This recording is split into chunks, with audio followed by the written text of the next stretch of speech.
Hello बच्चों, कैसे हो आप सभी। आशा करती हूँ आप सभी स्वस्थ होंगे। चलिए आज की कार्यपत्रिका शुरू करते हैं। आज दिनांक है 31 मार्च 2022। एससीई आरटी द्वारा दी गई कार्यपत्रिका संख्या हम 59 करेंगे, जो कक्षा 5 के लिए है। यहाँ साथ में आप अपना सेक्शन लिखिए, ए, बी या सी, जो भी आपका सेक्शन है। पठन अभियान का हमारा 11वां सप्ताह चल रहा है और हमारी पाठ्य पुस्तक का नाम है रिमझिम। और आज हम पुस्तकालय के बारे में पढ़ेंगे। यहाँ आपको अपना नाम और यहाँ पर अपने शिक्षक या शिक्षिका का नाम लिखना है। नमस्ते प्यारे बच्चों, आशा करते हैं कि आप सभी स्वस्थ और खुश होंगे। बच्चों, हम सभी की रुचि किसी न किसी चीज में होती है। कुछ लोग गाना सुनना पसंद करते हैं तो किसी को नृत्य का शौक होता है। आइए मिलते हैं पुन्नू से, जिसको किताबें पढ़ना बहुत पसंद है। तो आपको क्या पसंद है, आपका क्या शौक है, मुझे कमेंट सेक्शन में जरूर बताइए। पुन्नू एक 10 साल की लड़की थी। उसको दिन भर बस एक ही काम था, किताबें पढ़ना। पुन्नू को हर तरह की किताबें अच्छी लगती थी, जैसे कहानी की किताब, विज्ञान की किताब, इतिहास की किताब आदि। जब भी मम्मी खाने के लिए आवाज लगाती, पुन्नू किसी किताब में खोई होती। जब दोस्त खेलने के लिए बुलाते तो वह किताब अपनी साथ ले जाती। कुछ समय बाद पुन्नू ने अपनी आसपास की सारी किताबें पढ़ डाली। अब उसे चिंता होने लगी कि वह अब किताबें कैसे पढ़ेंगी, कि वह अब किताब का कैसे पढ़ेगी, कहाँ से पढ़ेगी। उसके दोस्त उसे एक जगह ले गए जिसे पुस्तकालय कहते हैं। पुन्नू ने इतनी सारी किताबें कभी नहीं देखी थी। बड़ी बड़ी अलमारियों में किताबें भरी हुई थी। पुन्नू सोचने लगी कि वह इतनी ऊपर से किताबें कैसे उतारेंगी। तो इतनी लंबी तो नहीं है वो। उसने सोचा कि इतनी लंबी लंबी जो ये अलमारी है, तो ऊपर से किताबें कैसे उतारेगी, क्योंकि वो तो इतनी लंबी नहीं है। उसने बहुत सी तरकीब लगाने की कोशिश की, पर वह किताबों तक नहीं पहुंच पाई। आखिर में सब दोस्तों ने सोचा कि वे एक के ऊपर एक चढ़कर सीढ़ी बनाएंगे और किताबें उतारेंगे। वे सब ऐसा करने ही वाले थे कि पुस्तकालय अध्यक्ष वहां आई। उसने सबको बताया कि वह उनकी मदद कर देगी। यह सुनकर सबको राहत मिली। तो देखा आपने, पुन्नू जो है एक लड़की थी 10 साल की, उसे किताबें पढ़ने का बहुत शौक था। हर समय वह किताबें पढ़ती रहती थी, जैसे उसे कहानी पढ़ना, कहानी की किताबें, विज्ञान की किताबें, इतिहास की किताबें, सभी किताबें उसे अच्छी लगती थी। जब मम्मी उसे खाने के लिए बुलाती थी तब भी वो किताब में खोई होती थी। जब उसके दोस्त उसे खेलने के लिए बुलाते थे तो वह किताब को साथ में लेकर जाती थी और वहां पर भी बैठकर पढ़ने लग जाती थी। एक समय ऐसा आया कि उसके पास जितनी किताबें थी उसने सभी पढ़ ली। अब उसे चिंता होने लगी कि अब मैं नई किताबें कैसे पढूं। फिर उसके दोस्त उसे पुस्तकालय ले गए। वहां पर इतनी सारी किताबें देखकर वह बहुत हैरान हो गई, क्योंकि इतनी किताबें उसने पहले कभी नहीं देखी थी। बड़ी बड़ी अलमारियां देखिए, ये किताबों से भरी हुई थी। अब उन्होंने सोचा कि जो ये ऊपर किताबें रखी हैं ये कैसे उतरेंगी, क्योंकि मैं तो इतनी लंबी नहीं हूं, ना ही उसके दोस्त इतने लंबे हैं।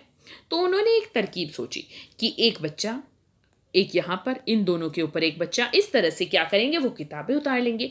वो ऐसा करने के लिए सोच ही रहे थे कि जो पुस्तकालय अध्यक्ष थी वो वहां पर आए और उन्होंने कहा कि वह उनकी मदद करेगी। ये सुनकर सभी को क्या हुआ, राहत मिली। तो उम्मीद करती हूँ आपको ये कहानी अच्छी लगी होगी और पुन्नू की तरह आप भी अब कहानी की जो किताबें हैं उनको पढ़ना शुरू कर देंगे।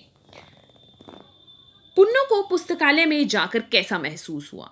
देखिए, जिसे किताबें पढ़ने का बहुत शौक हो और उसे पुस्तकालय में ले जाकर छोड़ दिया जाए कि यहाँ पर आप कितनी भी किताबें पढ़ सकते हैं, तो उसे कैसा लगेगा, उसे बहुत अच्छा लगेगा। तो पुन्नू को पुस्तकालय में जाकर बहुत अच्छा महसूस हुआ, बहुत अच्छा लगा। कैसा लगा, बहुत अच्छा लगा। प्यारे बच्चों, आपको अपना खाली समय किस प्रकार व्यतीत करना अच्छा लगता है? क्या आपका मनपसंद काम आपके माता पिता को भी पसंद है? तो जब आप खाली समय होता है आपके पास, कोई स्कूल का काम नहीं होता, घर का काम नहीं होता, तो उस समय आप कौन सा काम करना पसंद करते हैं? खेलना पसंद करते हैं, ड्राइंग करना पसंद करते हैं, किताबें पढ़ना पसंद करते हैं, तो कौन सा काम करना पसंद करते हैं? अब जैसे कई बच्चों को खेलना बहुत पसंद है, वो जरा सा उनको खाली समय मिलता नहीं है, वो खेलने बाहर निकल जाते हैं, लेकिन उनके माँ बाप को वो पसंद नहीं होता, माता पिता जो है उनको वो पसंद नहीं होता। क्यों नहीं होता? क्योंकि वो हर समय खेलने ही चले जाते हैं। तो इसलिए हमें अपने माता पिता का भी ध्यान रखना है कि उनको क्या पसंद है या नहीं है। तो एक बार आप बताइए कि क्यों पसंद नहीं है, उनसे पूछिए उनको ये काम क्यों पसंद नहीं है। ठीक है, तो आपको यहाँ पर बताना है कि आप अपने खाली समय में क्या काम करना पसंद करते हैं, किस समय अपना समय व्यतीत करते हैं, किस तरह, और जो आपका वो काम है आपके माता पिता भी पसंद करते हैं या नहीं, ये उत्तर आपको स्वयं बताना है। अगला प्रश्न है, पुस्तकें हमारे लिए क्यों जरूरी है? अपने विचार लिखिए। तो देखिए, पुस्तकें हमारे लिए क्यों जरूरी है। पहली बात तो क्या होता है, इनसे हमारी रुचि, कि हम यहां पर क्या लिख सकते हैं, एक तो शब्दकोश में बढ़ोतरी होती है। शब्दकोश क्या होता है, हमें जो शब्द पता है, कुछ नए शब्द हमें पता चलते हैं, शब्दकोश बढ़ता है। और हमारी रुचि होती है, किताबों को पढ़ने में रुचि होती है। और क्या होता है, हमारी जानकारी बढ़ती है, हमें हर किताब से कुछ ना कुछ नया सीखने को मिलता है, तो हमारी क्या होती है, जानकारी में भी बढ़ोतरी होती है। तो क्या क्या होता है, शब्दकोश बढ़ता है, हमारी क्या होता है, किताबों की तरफ रुचि ज़्यादा होने लग जाती है, हमें हमारी जानकारी में बढ़ोतरी होती है। तो और भी बहुत सारे कारण ऐसे हैं कि हमें, जिनके कारण किताबें क्या है हमारे लिए बहुत ज़रूरी हैं।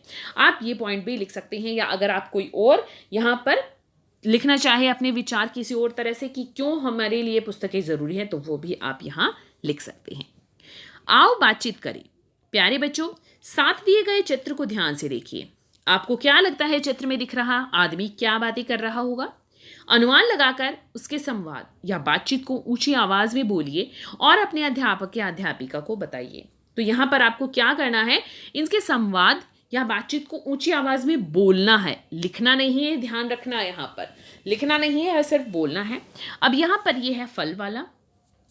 तो फल वाले भैया आपने कहीं मार्केट में, बाजार में देखे होंगे, कैसे बोलते हैं, फल ले लो फल, ताजे ताजे फल, केले, संतरे, अनार, सेब, आम, तरबूज, फल ले लो, ताजे ताजे फल। या आप कोई और अनुमान लगाकर और भी इनके बातचीत या संवाद ऊंची आवाज में बोल सकते हैं। अभिभावकों के लिए सुझाव है, बच्चों को बताइए कि हमें अपने समय का सदुपयोग करना चाहिए और निरंतर मेहनत करनी चाहिए। आज का कोविड का मैसेज है, हमें अपने हाथों को साबुन और पानी से नियमित रूप से धोना चाहिए, तभी हम कोविड से सुरक्षित रह सकते हैं। तो पुस्तकें हमारे लिए क्यों जरूरी है, इसका लिखित में उत्तर मैं आपको दे रही हूँ। इस तरह से आप ये पॉइंट लिख सकते हैं कि पुस्तकों से हमें ज्ञान मिलता है, पुस्तकों से हमें रोचक जानकारियां मिलती हैं, हमें नए नए शब्द सीखने को मिलते हैं। तो ये आप तीनों पॉइंट लिख सकते हैं। आज की ये कार्यपत्रिका यहीं पर समाप्त होती है। अगर आपको वीडियो पसंद आई है तो लाइक कर दीजिए, अपने फ्रेंड्स के साथ शेयर कीजिए और चैनल को सब्सक्राइब कर लीजिए, ताकि आगे आने वाली वर्कशीट आपकी मिस ना हो और आप अच्छे से अपना सारा काम पूरा कर सकें। फिर मिलते हैं एक नई वर्कशीट के साथ, तब तक के लिए अपना ध्यान रखना। धन्यवाद।